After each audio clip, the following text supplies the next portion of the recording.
दोस्तों आज की इस वीडियो के अंदर हम आप सभी के साथ में आपकी क्लास 7 साइंस सब्जेक्ट के चैप्टर नंबर 11 के पार्ट 2 को स्टार्ट करेंगे। और अगर आपने अभी तक पार्ट 1 की वीडियो को नहीं देखा तो जाओ, सबसे पहले आप उसको समझो फिर यहाँ पे आना।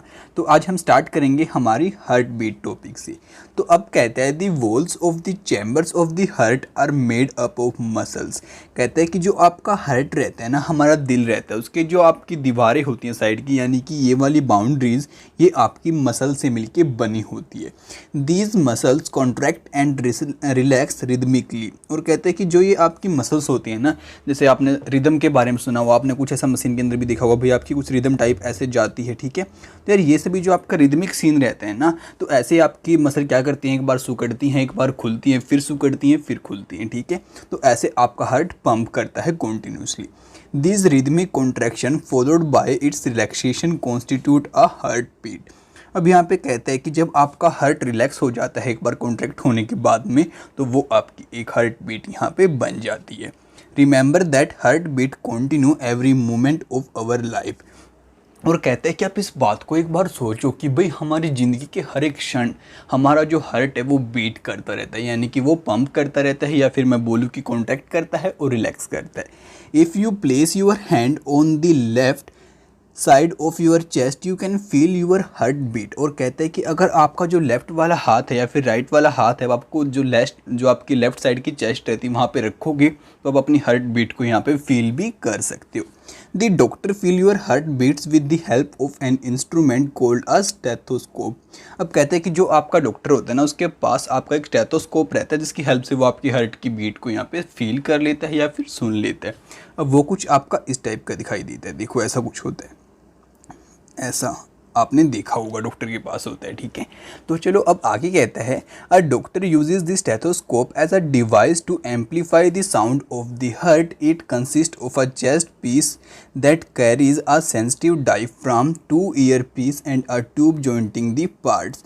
अब यहाँ पे कहते हैं कि जो आपका स्टेथोस्कोप होता है ना, जो हमें हमारी हार्ट की बीट सुनाई देती है, अगर हम वैसे सुनेंगे तो हमें बहुत हल्की सी सुनाई देगी, लेकिन ये क्या कर देता है, एम्पलीफाई कर देता है उसकी साउंड को, यानी कि थोड़ा बढ़ा के हमारे डॉक्टर को सुना देता है, जिसकी हेल्प से वो जान पाते हैं कि भाई आखिरकार प्रॉब्लम क्या है। और जो आपका ये होता है ना, ये आपका डायफ्राम जैसे इंस्ट्रूमेंट से यहाँ से बना होता है, और जो इसके दोनों के ये ईयर पीस होते हैं, ये हेल्प करते हैं हमारे डॉक्टर की साउंड को सुनने के अंदर, ठीक है। अब कहते हैं doctor can get clues about the condition of your heart by listening through a stethoscope. और कहते हैं कि आपके स्टेथोस्कोप को सुनकर जो आपका डॉक्टर होता है वो जान पाते हैं कि क्या कुछ प्रॉब्लम आपकी बॉडी के अंदर चल रही है। Let us construct a model of stethoscope with a material that are available around us. तो कहते हैं कि चलो अब जो हमारी एक्टिविटी आने वाली है उसमें हम स्टडी करेंगे कि आप घर के ऊपर ही कैसे अपना खुद से एक स्टेथोस्कोप बना सकते हैं और उससे अपनी हार्ट बीट को यहाँ पे माप सकती हैं। तो बहुत इंटरेस्टिंग होने वाला, तो चलो डिस्कस करते हैं हमारी एक्टिविटी 11.2 को। तो अब कहता है, take a small funnel of 6-7 centimetre in diameter, fix a rubber tube tightly on the stem of the funnel, stretch a rubber sheet on the mouth of the funnel and fix it tightly with a rubber band. अब आप सभी को यहाँ पे क्या कहते हैं कि आप एक फनल लो, और फनल होता है कुछ ऐसा, आपका मैं बताता हूँ बना के यहाँ पे कुछ ऐसा, ठीक है। अब यहाँ से कुछ ऐसा होता है आपका, इसको बोलते हैं हम फनल। तो अब कहते हैं कि आप एक गुब्बारा लो, बैलून लो, उसको यहाँ पे फिक्स कर दो टाइटली किसी रबर बैंड की हेल्प से, और जो आपकी फनल है यहाँ पे एक पाइप को अटैच कर दो, ठीक है। बाकी चलो जानते हैं आगे क्या कहता है। कहते हैं put the one end of the tube on one of your year, place the mouth of the funnel on your chest near the heart, try to listen carefully, do you hear a regular thumping sound। और कहते हैं कि उसके बाद क्या करो, जो आपका जो फनल का ये वाला फेस रहता है, यानी कि ये वाला फेस, इसको अपने चेस्ट के ऊपर रखो, और जो आपके ऊपर वाली ये पाइप है इसको अपने ईयर के साइड में लगा के देखो, आपको यहाँ पे थम्पिंग साउंड सुनाई देगी आपके हार्ट की। The sound is that of heart beats. How many times did your heart beat in a minute? Counting again, running of 4-5 minute test. Compare your observations. उसके बाद क्या कहते हैं कि आप देखो कि भाई 1 मिनट में कितना आपका जो हार्ट है वो बीट करता है, और 4-5 मिनट तक आप इस चीज़ को देखो, और फिर देखो कि जो आपकी हार्ट रेट है वो क्या निकल के आती है, ठीक है। अब बाकी इसका डायग्राम भी आपको यहाँ पे शो कर रखा है। तो यार ऐसा कुछ दिखाई देता है आपका स्टेथोस्कोप, और ये बनाया हमने घर पे खुद से, ठीक है। तो आप इसको भी यहाँ पे इजीली देख सकते हैं। चलो फटाफट से अब आगे बात करते हैं और आगे समझ लेते हैं। तो अब बारी आती है मॉडल ऑफ स्टेथोस्कोप, जो कि मैंने आपको पीछे दिखा दिया। फिर जो भी आपकी ऑब्जर्वेशन निकल के आती है भाई आपकी हार्ट बीट को मापने के बाद, उसको आप यहाँ पे नोट डाउन कर देना या फिर जोट डाउन कर देना। कहता है record your own pulse rate and heart beat and that of your friend while resting and after running and record in table 11.2। कि जो आपकी हार्ट रेट आई आप उसको देखो, जो आपके फ्रेंड की आई उसको देखो, और फिर जो भी वो निकल के आती है आप उसको इस टेबल के अंदर यहाँ पे राइट डाउन कर दो। Do you find any relationship between your heart beat and pulse rate? Each heart beat generates one pulse in the arteries and the pulse rate per minute indicates the rate of the heart beat. अब यहाँ पे basically आपको क्या कहते हैं कि आप एक चीज़ नोटिस की होगी भाई, जब आपका हार्ट बीट करता है तो वो आपकी जो आर्टरी होती है उनके अंदर इम्पल्स को जनरेट करता है।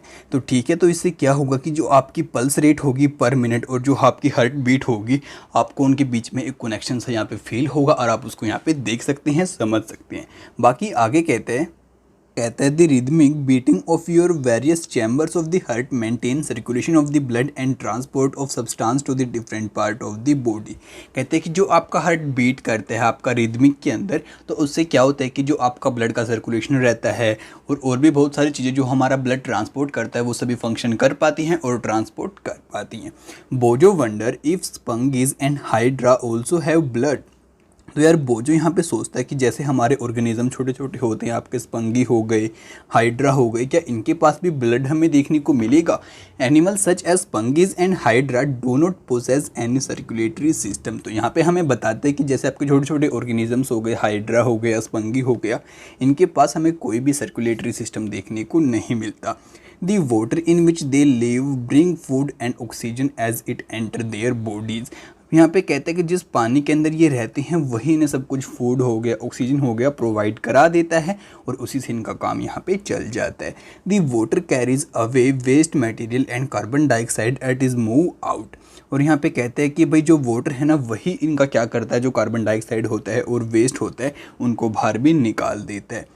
Thus these animals do not need a circulatory fluid like the blood। तो इन्हें किसी भी सर्कुलेटरी फ्लूइड की रिक्वायरमेंट नहीं होती जैसे कि हमें रिक्वायरमेंट होती है हमारे ब्लड की। ठीक है, अब कहते हैं the English physician William Harvey discovered that the circulation of blood, the current opinion in those days was the blood oscillations in the vessels of the body। For this view Harvey are ridiculed and was called the circulator।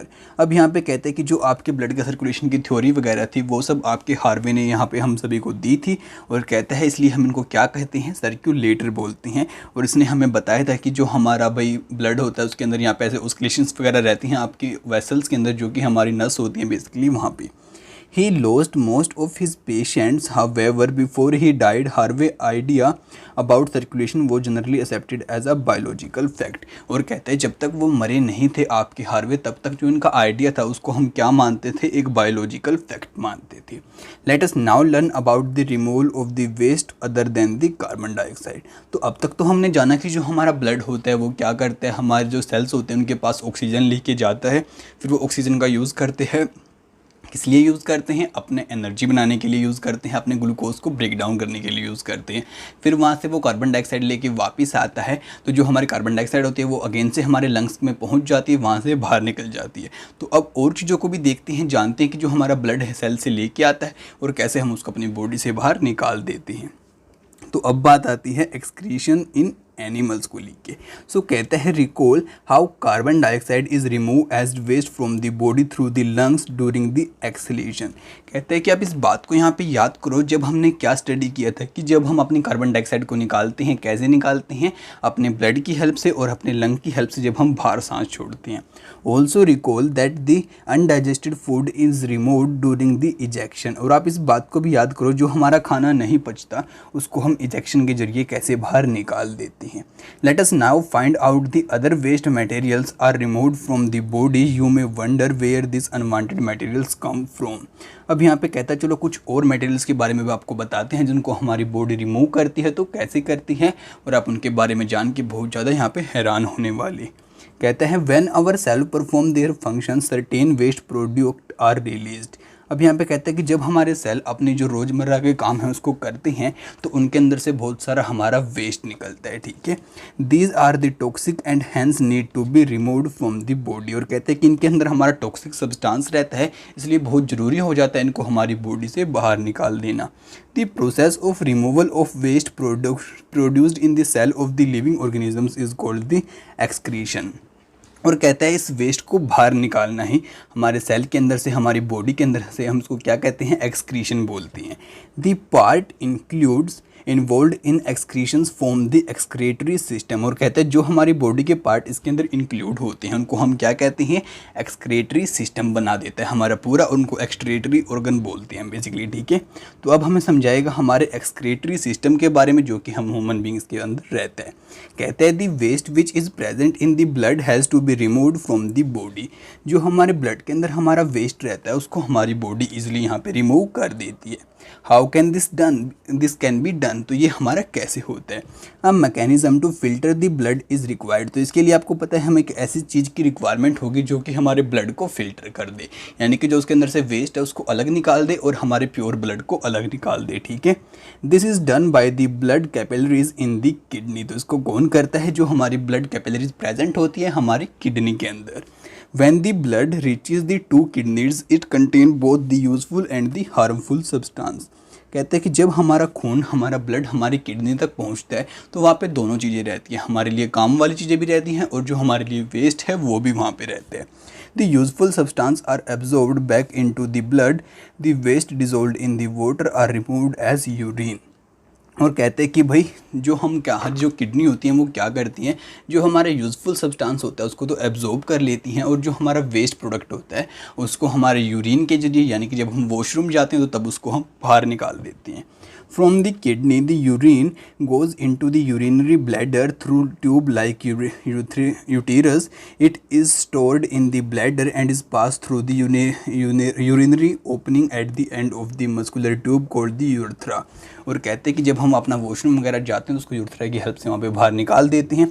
Basically होता है क्या है कि आपकी जो kidney होती है वहाँ से कहाँ पे जाता है, आपके यूरिनरी ब्लैडर के अंदर ही चला जाता है, उसके बाद आपके ये चला जाता है आपकी जो यूरिनरी की ओपनिंग रहती है वहाँ पे, फिर यूरिनरी की ओपनिंग के बाद ये आपका डायरेक्टली यूरेथ्रा से आपका बाहर निकल जाता है, ठीक है। बाकी इन सभी के डायग्राम मैं आपको आगे चल के यहाँ पे दिखाने वाला हूँ। अब कहते हैं an adult human being normally passed about 1.18 litre of urine in 24 hours. अब यहाँ पे कहते हैं कि जो हमारा नॉर्मल ह्यूमन बीइंग रहता है ना, करीबन आपका 1 लीटर या फिर 1.5 लीटर या थोड़ा सा उससे ऊपर अपना जो यूरिन रहता है उसको 24 आवर्स के अंदर निकाल देता है। The urine consist of 95% water, और कहते हैं कि जो हमारा बाथरूम रहता है उसके अंदर 95% हमारा वाटर रहता है, 2.5% आपका यूरिया रहता है और 2.5% आपके अदर वेस्ट प्रोडक्ट रहते हैं। We have all experience that we sweat on a hot summer day, और कहते हैं कि आपने इस बात को फील भी किया होगा वैसे जब आप वही गर्मी के अंदर आपको पसीना वगैरह आ जाता है। This way sweat contain water and salt, तो जो आपका पसीना होता है उसके अंदर आपको पानी भी देखने को मिलता है और सोल्ट भी देखने को मिलता है। Boojho was seen that the sometimes in summer white patches are formed on your clothes specially in the area like the under arms. और यहाँ पे बोजो ने एक बात नोटिस किया है कि भाई गर्मियों के अंदर जब उसको पसीना आ जाता है, स्वेटिंग होती है, तो उसकी जो कपड़े होते हैं उनके ऊपर कुछ टाइम के बाद उसको वाइट सी लाइन देखने को मिल जाती हैं। This makes are left by the salt present in the sweat, तो ये आपका जो सोल्ट रहता है ना आपके पसीने के अंदर उसी की बन जाती है, ठीक है। तो चलो अब आगे समझते हैं। अब देखो ये आपको आपकी किडनी का डायग्राम यहाँ पे शो कर रखा है और इसी को हम कहते हैं आपका पूरा का पूरा आपका एक्सक्रीटरी सिस्टम। तो यहाँ पे आपका ब्लड जाता है आपकी किडनी के अंदर। आपने अभी भी स्टडी किया था किडनी क्या करती थी, आपके ब्लड को फिल्टर करती है, यानी कि जो वेस्ट होता है उसको बाहर निकाल देती हैं और जो आपका यूजफुल सब्सटेंस है उसको यहाँ पे अंदर रखती हैं। और फिर जो आपका वेस्ट होता है उसको वहाँ से कहाँ पहुँचा देती हैं, हमारे यूटीरर की हेल्प से यूरिनरी ब्लैडर के अंदर उसको पहुंचा देती हैं। तो ये होता है आपका ब्लैडर और वहाँ से वो चला जाता है आपका यूरेथ्रा के अंदर और वहाँ से इसकी जो ओपनिंग होती है वहाँ से हम जब वॉशरूम जाके आते हैं तो उसको हम बाहर निकाल देते हैं अपने बाथरूम को, ठीक है। कहता है does sweat serve any other function, तो क्या जो हमारा पसीना होता है वो कोई और फंक्शन भी यहाँ पे परफॉर्म करता है। We know that the water kept in the earthen pot is cooler. आपने इस बात को स्टडी किया था पीछे वाले चैप्टर्स के अंदर कि जो हम अपना घड़े के अंदर पानी रखते हैं वो आपका गर्मियों में भी ठंडा रहता है। क्यों रहता है? क्योंकि उसके अंदर पोर होते हैं, वहाँ से जो हमारा थोड़ा पानी एवापोरेट हो जाता है, फिर वहाँ पे क्या हो जाता है, जो हमारा अंदर का पानी रहता है वो ठंडा रहता है। This is because the water evaporates from the pores of the pot which cause cooling. Similarly, when we sweat it help cool our body. और यहाँ पे कहता है इसी तरीके से जो आपका पसीना आपकी बॉडी के ऊपर आता है वो हमारी हेल्प करता है एवापोरेट होने के बाद में हमें ठंडा रहने में। ठीक है, तो अब पहेली कहती है और ये जानना चाहती है, Paheli want to know whether other animal also urinate. क्या और भी जो हमारे एनिमल हमें देखने को मिलती हैं क्या वो भी बाथरूम जाते हैं, आई मीन वॉशरूम वगैरह जाते हैं या नहीं जाते हैं। ठीक है, तो चलो आगे स्टडी करते हैं और देखते हैं। The way in which waste chemicals are removed from the body of the animals depend on the availability of water. अब यहाँ पे कहते हैं कि भाई जिस तरीके से हमारे एनिमल्स अपना वेस्ट निकालते हैं वो सभी चीज़ें हमारी इसी चीज़ के ऊपर डिपेंड करती है कि भाई जो हमारा जानवर है उसके पास पीने के लिए पानी कितना है, कितने अमाउंट में रहता है या कितना नहीं रहता है। Aquatic animals like the fish excrete cell waste as the ammonia which directly dissolved in the water। अब यहाँ पे कहते हैं कि जो आपके पानी के अंदर आपकी मछलियाँ वगैरह रहती हैं वो अपने वेस्ट को एज अ अमोनिया बाहर निकालती हैं जो कि डायरेक्टली आपके पानी के अंदर मिल जाता है। Some land animals like the bird, lizard, snake excrete a semi-solid white colored compound uric acid। और कहते हैं कि जो हमारे लैंड के ऊपर रहते हैं जैसे कि आपकी छिपकली हो गई, बर्ड हो गया, सांप हो गया, ये एक आपका थोड़ा सा सॉलिड पार्ट बाहर निकाल देते हैं एज अ वेस्ट जिसको हम कहते हैं यूरिक एसिड और वो थोड़ा वाइट कलर का आपको देखने को मिल जाता है।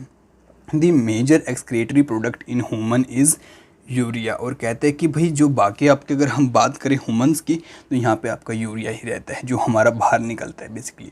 अब कहता है समटाइम अ पर्सन किडनी में stop working due to the infection और injury as a result of kidney failure. Waste products start accumulating in the blood. Such persons cannot survive unless their blood is filtered periodically through an artificial kidney. The process is called the dialysis. अब यहाँ पे आपको dialysis process को समझाता है और बताते हैं कि बहुत बार आपने देखा हो क्या हो जाता है कि हमारी जो किडनी होती है वहाँ पे कोई चोट लग जाती है, इन्फेक्शन हो जाता है, तो उसकी वजह से क्या हो जाता है जो हमारा ब्लड है वो फिल्टर नहीं हो पाता है और हमारे ब्लड के अंदर वेस्ट सामान इकट्ठा होना स्टार्ट हो जाता है और उसकी वजह से हमारी डेथ भी हो सकती है अगर हमें सही टाइम पे ट्रीटमेंट नहीं दिया गया। तो उसके लिए हमारे पास आर्टिफिशियल किडनी रहती है जो कि इस प्रोसेस को कर देती है और उस आर्टिफिशियल किडनी का जब हम यूज़ करते हैं तो उसी प्रोसेस को हम क्या कहते हैं, डायलिसिस कहते हैं। ठीक है, तो अब आगे हमारा टॉपिक आता है transport of substance in plants. तो अब तक तो हमने स्टडी किया कि जो हमारे एनिमल्स रहते हैं वहाँ पे कैसे हमारा वेस्ट रिमूव होता है, कैसे सारी चीज़ें ट्रांसपोर्ट करती हैं। अब हम स्टडी करेंगे हमारे प्लांट्स को लेके। तो अब कहता है in chapter 1 you learn that the plant take water and mineral nutrition from the soil through the roots and transport it to the leaves. अब कहते हैं कि आपने चैप्टर 1 के अंदर स्टडी किया था कि जो आपका प्लांट होता है आपके जो वाटर मिनरल रहते हैं इनको मिट्टी से ले लेता है, जड़ों से लेता है और फिर इसको पत्तों तक बाद में पहुंचा देता है। The leaves prepare food for the plant using water and carbon dioxide during photosynthesis। और जो आपके यहाँ पे प्लांट रहते हैं वो पानी की हेल्प से, कार्बन डाइऑक्साइड की हेल्प से अपने फूड को बना लेते हैं। You learned in chapter 10 that the food is a source of energy and every cell of an organism get energy by breakdown of glucose। अब आपको पता है कि जो हमारा फूड रहता है वो हमारे सोर्स रहता है एनर्जी का और वो हमें तभी मिल पाता है जब हम अब क्या कर रहे हैं उसको ब्रेक डाउन करेंगे आपकी एनर्जी बनाने के लिए। आपका जो फूड था या फिर ग्लूकोज था जो हमारे पत्तों ने बनाया था। The cell use this energy to carry out vital activity of the life। और कहते हैं कि जो हमारे सेल होते हैं हमारी इस एनर्जी का यूज़ करते हैं अपने फंक्शंस को परफॉर्म करने के लिए। Therefore food must be available to every cell of the organisms। Have you ever wondered how water and nutrients absorbed by the root are transported to the leaves। क्या कभी आपने ये सोचा कि भाई जो आपका प्लांट होता है वो आपके यहाँ पे मिनरल ले लेता है, वाटर ले लेता है आपकी मिट्टी से, लेकिन वो पत्तों तक कैसे पहुँचती हैं। How is the food prepared by the leaves carried out to the part which cannot make food। और जो हमारा फूड बनाते हैं पत्ते वो बाकी पार्ट तक कैसे पहुंचता है प्लांट के जो पार्ट फूड नहीं बना सकते। ठीक है, तो चलो इसको समझते हैं और इसको आपको एक्सप्लेन करते हैं। तो अब बताएगा आपको transport of water and minerals की, जो आपके वाटर रहता है आपके मिनरल्स रहते हैं कैसे वो ट्रांसपोर्ट कर दें। ठीक है, plant absorb water and minerals by the roots. The root have root hair. The root hair increase the surface area of the root for the absorption of the water and the minerals. nutrients dissolve in the water, the root hair is in contact with the water present between the soil particles। अब यहाँ पे आप सभी को क्या बताते हैं कि मानो ये आपकी रूट है, ठीक है। अब इसके जो आपके रूट हेयर ऐसे बाहर निकल आते हैं, ये क्या करते हैं, आपकी रूट का सरफेस एरिया इंक्रीज़ कर देते हैं। अब देखो मैं आपको इस बात को यहाँ पे समझाता हूँ। मानो पहले तो आपका सीधी ऐसे रूट थी, अब आपकी रूट थोड़ी ऐसे है, यहाँ से ऐसे, फिर यहाँ से ऐसे थोड़ी सी, फिर यहाँ से ऐसे चली गई। तो देखो कितना सारा एरिया आपका यहाँ पे इंक्रीज़ होता चला जा रहा है, ठीक है ना। तो ये बात बेसिकली आपको यहाँ पे कहना चाहते हैं। और इसकी हेल्प से जो हमारी रूट होती हैं, हमारी जड़ें होती हैं, वो क्या कर पाती हैं, हमारे जो मिट्टी रहती है वहाँ पे आसपास जो हमारे मिनरल्स हैं उन सभी को एब्जॉर्ब कर पाती है। बाकी इस डायग्राम के अंदर आपको रूट हेयर यहाँ पे शो भी कर रखा है। अब ये आपका माइक्रोस्कोप के अंदर से देख के आपको डायग्राम यहाँ पे शो कर रखा है। Can you guess how water move from the root to the leaves, what kind of transport system is present in the plant. अब क्या कभी आपने इस बात को सोचा है कि जो आपके रूट होती हैं, आपकी जड़ें होती हैं, वो कैसे इस पानी को फिर ऊपर तक पहुंचाती हैं और क्या सिस्टम आपका यहाँ पे वर्क करता है। तो अब बोजो कहता है, Bojo think that plant may have a pipes to transport water to the entire plant like we have in the homes for the supply of water। तो बोजो इस बात को यहाँ पे सोचता है कि भाई जो प्लांट होंगे ना, उनके अंदर क्या रहती होंगी, पाइप रहती होंगी जो कि हेल्प करती होंगी प्लांट की पानी को ऊपर तक, पत्तों तक पहुँचाने में। और जो भाई हमारे, जैसे कि आपको अपने घर के ऊपर पता है कि हमारे घर के ऊपर सबसे ऊपर टंकी होती है, वहाँ से पानी आता है पाइप के ज़रिए, तो ऐसा ही कुछ हमारे प्लांट के अंदर भी होता होगा। तो बोजो का ये मानना है। तो अब यहाँ पे कहता है, well Boojho is right, plant have pipe like vessels to transport water and nutrients from this soil. तो यहाँ पे कहते हैं कि बोजो की ये बात बिल्कुल सही है। जो हमारे प्लांट्स होते हैं उनके पास में क्या रहती हैं, पाइप लाइक वेसल्स रहती हैं जो कि हेल्प करती हैं उसके पानी को ट्रांसपोर्ट करने में और मिनरल्स को ट्रांसपोर्ट करने में। The vessels are made up of special cells forming the vascular tissue. अब यहाँ पे कहते हैं कि वो वेसल हमारी वेस्कुलर टिश्यू से मिलकर बनी होती हैं। A tissue is a group of cells that perform a specialised functions in an organisms. अब यहाँ पे आपको टिश्यू की डेफिनेशन भी देता है और बताता है कि जो आपका टिश्यू रहता है ना, वो आपके सेल्स का ग्रुप रहता है जो कि एक स्पेशलाइज्ड फंक्शन आपका आपकी बॉडी के अंदर परफॉर्म करती हैं। The vascular tissue for the transport of water and the nutrient in the plant is called the xylem।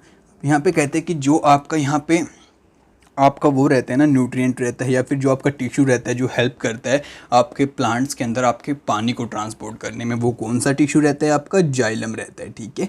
The xylem forms a continuous network of channels that connects root to the leaves through the stem and the branches, thus transport water to the entire plant. अब यहाँ पे कहते हैं कि जो xylem होता है वो क्या करता है, आपकी थोड़ी पाइप यहाँ पे बना देता है आपके जड़ों से पत्तों तक, आपकी टहनियों के अंदर से होते हुए, तने के अंदर से होते हुए, और क्या किस में हेल्प करता है, हमारी जड़ों से ये पानी लिया और इसको हमारे यहाँ पे पत्तों तक पहुँचा दिया, ठीक है। तो चलो अब आगे चलते हैं। तो आगे अब पहेली कहती है कि Paheli says her mother puts lady finger and the other vegetable in the water if they are somewhat dry, she want to know how water enter into them. कहती है कि भाई उसने क्या किया कि भाई जो लेडी फिंगर आपकी जो भिंडी वगैरह थी उसको वहाँ पे और भी बहुत सारी सब्जियों को उसने पानी के अंदर रख दिया, और उसने क्या किया कि उससे जब बाहर निकला तो वो तब भी वहाँ पे सूखी हुई उसको थोड़ी देर बाद दिखाई दी। वो इस बात को यहाँ पे जानना चाहती है कि इनके अंदर पानी हमारा कैसे जा सकता है। You know that the leaves synthesise food, the food have to be transport to the all part of the plant, this is done by the vascular tissue called the phloem. अब यहाँ पे कहते हैं कि आपने इस बात को भी यहाँ पे स्टडी किया है कि जो आपके प्लांट्स होते हैं उनके लीव होते हैं, वहाँ पे आपका एक टिश्यू रहता है फाइलम नाम का, वो क्या करता है, किस में हेल्प करता है, आपके फूड को ट्रांसपोर्ट करने में सारी बॉडी में। और जो आपका जाइलम रहता है वो किस में हेल्प करता है, पानी को ट्रांसपोर्ट करने में, मिनरल्स को ट्रांसपोर्ट करने में, ठीक है। Thus xylem and phloem transport substance in plant. तो इसलिए हम कह सकते हैं कि जो आपका जाइलम रहता है और फिलोएम रहता है ये दोनों हेल्प करते हैं आपके प्लांट्स के अंदर मिनरल्स को और फूड को ट्रांसपोर्ट करने में, ठीक है। अब हमारे पास आती है एक्टिविटी 11.3। अब यहाँ पे कहता है we would require a glass tumbler, water, bread, ink and a tender herb. उसको हम ब्लासम भी बोलते हैं। And a blade for this activity, pour water to fill 1/3 of the tumbler, add a few drops of red ink to the water, cut the base of the stem of the herb and place it in a glass as shown in the figure, observe it to the next day. अब यहाँ पे आप सभी को basically क्या कहते हैं, आपको क्या करना है, आप एक ऐसा यहाँ पे पेड़ ले लीजिए, ठीक है। उसको लेने के बाद आपको क्या करना है, एक ऐसा गिलास लो, उसके अंदर थोड़ा पानी डालो, फिर रेड कलर की इंक डाल दो।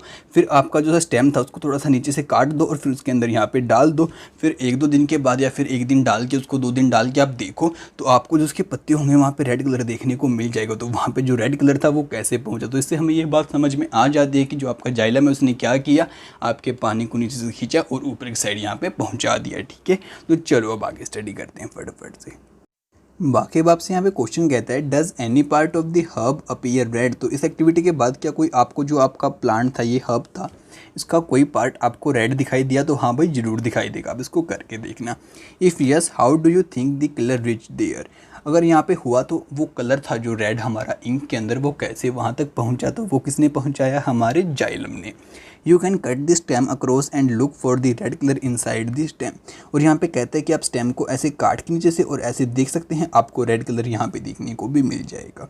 From this activity we see that the water moves up to the stem. In other words, stems conducts water just like the red ink. Minerals dissolved in water also move up to the stem along with the water. Water and minerals go to the leaves and the other part of the through a narrow tubes xylems inside the stem.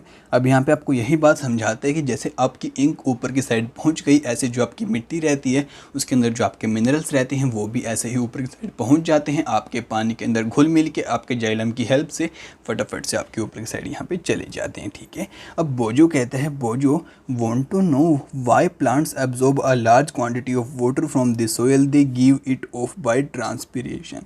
कहते हैं कि भाई वैसे तो हमारे plants क्या करते हैं, बहुत सारा पानी हमारी मिट्टी के अंदर से ले लेते हैं, लेकिन बाद में उसको जो ट्रांसपिरेशन प्रोसेस आपने सुनी थी, स्टडी की थी, वो ऊपर की साइड उसको छोड़ देते हैं और एवापोरेट कर देते हैं। तो वो ऐसा क्यों करते हैं? अब आपको बताता है यहाँ पे ट्रांसपिरेशन से रिलेटेड कुछ इंपॉर्टेंट बात। कहते हैं क्लास 6 के अंदर you have learn that the plants release a lot of water by the process of transpiration. कि जो हमारे पेड़ पौधे होते हैं वो बहुत सारा पानी ट्रांसपिरेशन प्रोसेस के जरिए क्या कर देते हैं, एवापोरेट कर देते हैं या फिर लूज कर देते हैं। Plant absorb minerals and nutrients and the water from the soil. Not all the water absorbed it utilized by the plant.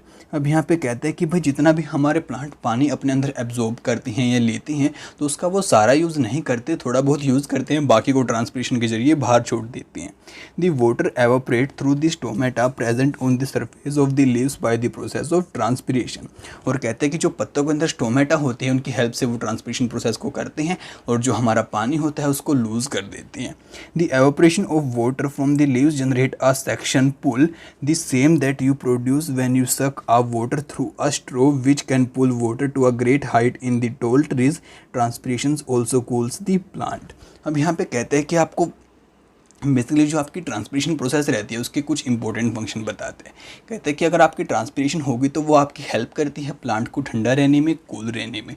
और दूसरा क्या होता है कि जब आपका पानी स्टोमेटा से लूज़ हो जाता है तो वो एक पुल जनरेट करता है, यानी कि ऊपर की साइड खींचने का एक प्रेशर जनरेट करता है। जैसे कि आप जब कभी आपने फ्रूटी वगैरह पी हो और आप जैसे आपने जो पाइप रहती है उससे उसको फ्रूटी को ऊपर की साइड यहाँ पे खींचते हो या किसी जूस को ऊपर की साइड खींचते हो तो ऐसा कुछ वहाँ पे पुल जनरेट होता है जिससे कि आपका जो पानी होता है उसको ऊपर उठने में हेल्प आती है, ठीक है। तो यार इसी के साथ मेरे ख्याल से आपका चैप्टर यहाँ पे कंप्लीट हो जाता है। अब नेक्स्ट चैप्टर की वीडियो आप सभी को बहुत जल्दी देखने को मिल जाएगी। उसको सबसे पहले देखने के लिए हमारे चैनल को सब्सक्राइब करना बिल्कुल भी मत भूलना। और आप सभी के लिए हम अगली वीडियो भी बहुत जल्दी ही लेकर आएंगे। और इस वीडियो को अपने दोस्तों हमेशा जरूर करना, जिससे यार वो भी घर बैठे बैठे स्टडी कर पाएँ। तो आपसे मिलते हैं अगली वीडियो में जल्दी, तब तक के लिए दोस्तों बाय बाय।